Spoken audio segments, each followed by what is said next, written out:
tin with the triangle and yeah. Yeah. Well, I say now, but I didn't then. Food had to be eaten at the table. I'm of German Jewish heritage, so you ate at the table. And we did not take food into the living room. No. And it's actually come back, I believe. Completely. and respectfully so. Absolutely. Right. Yeah. So then after I was married, fast forward all those years, I was married and I moved to San Francisco. And San Francisco, my opinion, for me, is really the heartland of great, great American cooking. And with my dear friend Ruth Mailer, who was my neighbor in San Francisco, I met her all those years ago.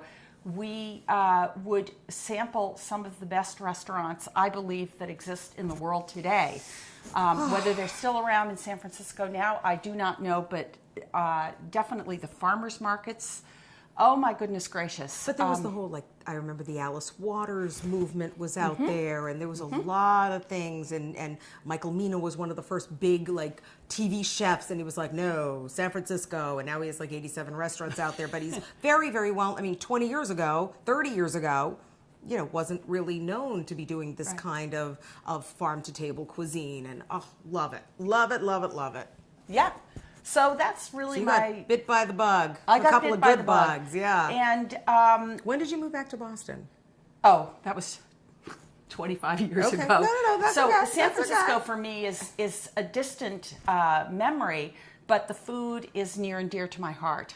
That's the truth of it all. And I've lived in Paris, France, as you may know. I studied flute there. And I ate at some of the great restaurants when I was taken out, of course. Yeah, right. But I don't remember the cuisine being as fabulous as I found it in San Francisco. I'm sorry, I have to say. That's okay. You're allowed to say that. Absolutely. No, so don't have to sell us. We're with you. We love it. That's pretty amazing. Now, tell me about some of the great restaurants that you've been to, because you've had a chance through performing, through children, through travel, to experience some great. What are your faves? Oh my goodness gracious! From yesteryear or today, or I have to say, I love Lumiere, which is right down the street here, Candy. I think they serve delicious, fabulous food, and I'm never disappointed with the desserts. Or even the coffee after. Okay, good. I'm sorry. I do love Lumiere. That is my one of my favorite. I know it's right here, but no. That's the places in the back. I say, look, I've been to some of the great restaurants of the world, and give me a good lobster roll. Give me a good fried clams on Martha's Vineyard. That could be my favorite meal that I have, in any given year. Yet I've been to some of these fine dining, several of these fine dining restaurants that are amazing, but something about the sand and the fried clams, and you feel the crunch on your teeth, and I go, oh, this is heaven. I'm there. Yeah, I'm there with you. So. But Michael Levitan's turned into be like an uber chef from Lumiere. He's like Mr. Big Shot Chef, so. He deserves it. Yeah. I think he deserves it. Good for him. Yeah, there you go. I love that. In your travels, San Francisco, Paris, what have you loved? Where have you traveled and gone to I've that gone you've loved? Recently we were in Vancouver, and there was a farm-to-table restaurant that was to die for. I'm sorry, my age, I cannot remember it, but the name of it... That's okay. Not in this... you know what? We've shot over 80 shows, and you're the first person to mention Vancouver on the show, so I love to hear that. Vancouver reminds me of the way San Francisco was when I knew it. Sense. Geographically, that would make sense. So, yeah. Yeah, the food, that was this particular restaurant that is just gnawing at me. I'm sure anyone who listens to the show could Google farm-to-table restaurant in Vancouver, and they will get the name of it. It's right on the water. It's just, the food was delicious. It was absolutely wonderful. What about your kids? Are they foodies? What a question. I love you.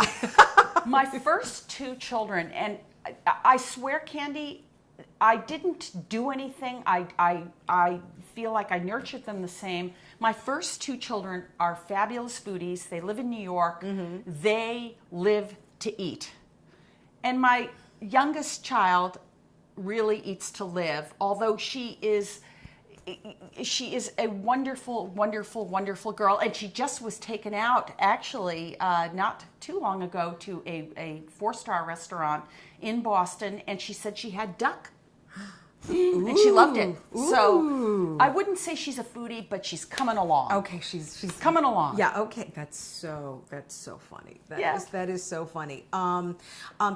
Talk to me a little bit about your career. Now, what do we say? Do we say flautist, flutist? What is the proper terminology?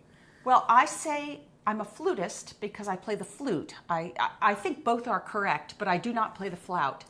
I play the flute. So Okay. I call myself a flutist. That would make But sense. both are correct. Terminologies, yes. How'd you start playing? Oh, by accident. Really, truly. I grew up, as I said, in Cambridge, and I came home from school one day, and I told my mother I wanted to play the clarinet. And she couldn't find a clarinet teacher. She could only find a flute teacher. Oh. So I'm a flutist. But how did you, what age were you that you started to play any instrument?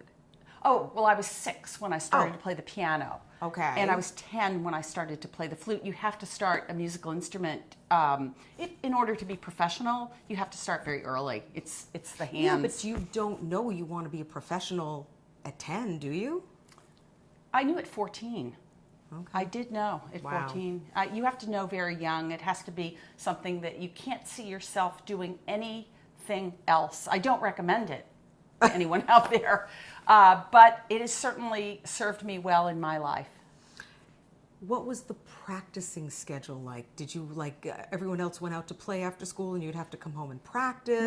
Never. I never did that. I was never an obsessive practicer, except when I arrived in France. I took master classes way back when, in the early 70s. In Nice, France, I arrived, and I found myself out of, 50 flutists, I think I came in about 49th. And everyone else was far more advanced than me. And I spent that summer in the practice room for the first time in my life, on a 3-hour-a-day regimen. And that's the truth. A practice makes perfect, or not perfect. I'll never be perfect, but I strive to be the best I can be. Oh, I love that. Now, how did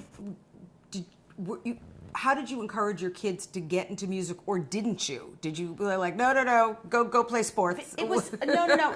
I'll tell you, both of my husband is a pianist. He's a wonderful pianist, and we met through music. Right. We met on a blind date. He was living in San Francisco. I was living in New York, and we have a friend in common.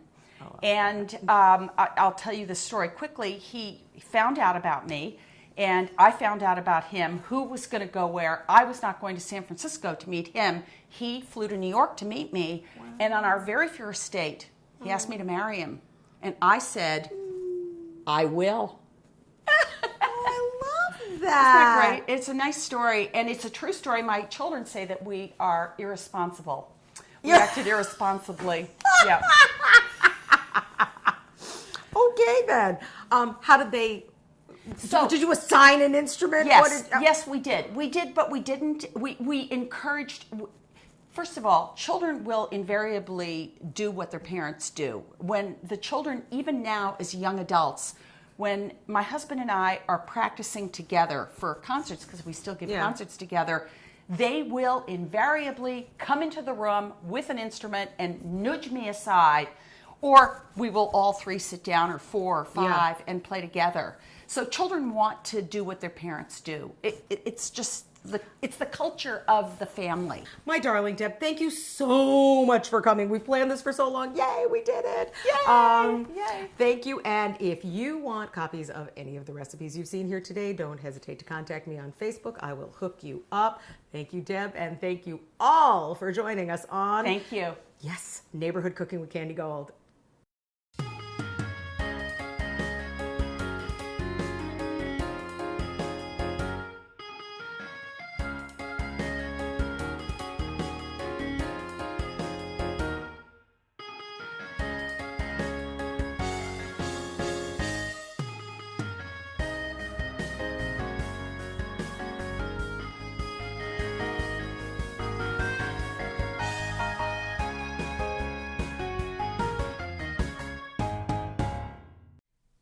Neighborhood Cooking with Candy Gold, sponsored by Whole Foods Market.